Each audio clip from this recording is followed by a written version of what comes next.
My parents called me the backup child for 20 years. Then their golden son vanished with every dollar they owned, and they called me crying at 2 in the morning. I was 6 years old the first time I heard it. I was sitting on the stairs, listening to a conversation I was never supposed to hear. My brother Ryan had just won a soccer tournament. My dad was showing off photos. My mom was already talking about his future, like it was guaranteed. Then my aunt joked, "What happens if Ryan doesn't work out?" My dad laughed. "That's why we have Tyler." Everyone looked confused. "The backup child," he said. The room exploded with laughter. Nobody corrected him. Not my mom, not my aunt, nobody. I gripped the railing and stared through the wooden slats. At 6, I didn't fully understand it. By 12, I understood perfectly. Ryan got the bigger room, the newer car, the expensive camps. Whenever he wanted something, my parents found the money. Whenever I needed something, money suddenly got tight. I wasn't a difficult kid. Good grades, stayed out of trouble, worked whenever I could. None of it mattered. Ryan was always the priority. As adults, nothing changed. Ryan switched majors, dropped out, quit job after job, started businesses that collapsed within months. Every time, my parents rescued him. Credit cards, rent, another car, another dream. When my water heater failed and flooded my basement, I asked my dad for a small loan until payday. He looked me in the eye. "You need to learn financial responsibility." I never asked them for anything again. So I built my own life quietly. Got married, bought a modest house, had 2 kids. My parents barely noticed. Every gathering turned into another conversation about Ryan and his latest plan. Then came the investment. Ryan claimed he had found a logistics company about to explode in value. Investors would double their money within 2 years, he said. My parents believed every word. Over several months, they emptied their savings, sold investments, borrowed against their own house. In the end, they handed him nearly $400,000. I found out at Thanksgiving. Ryan sat there smiling like a future millionaire. I asked one question. "Did you get any contracts signed?" Ryan rolled his eyes. My father laughed. "Not everyone is paranoid, Tyler." That ended the conversation. 8 months later, Ryan vanished.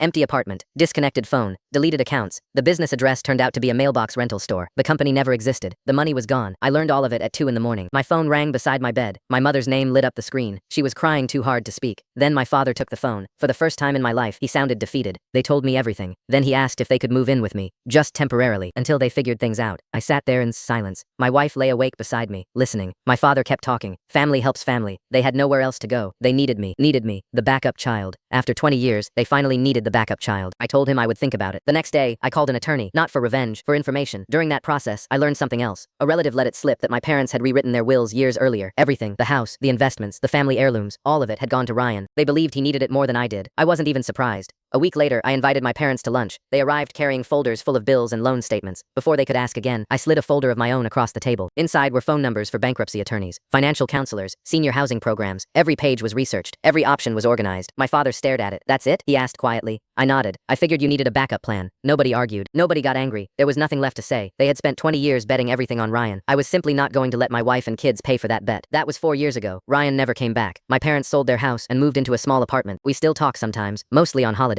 Last Christmas, my father mailed me a card. Inside was a single handwritten line. I should have seen who was actually there. I read it once. Then I put it in a drawer. A few minutes later, my son asked me to help build his new bicycle. I grabbed my toolbox and walked out to the garage. The card stayed in the drawer.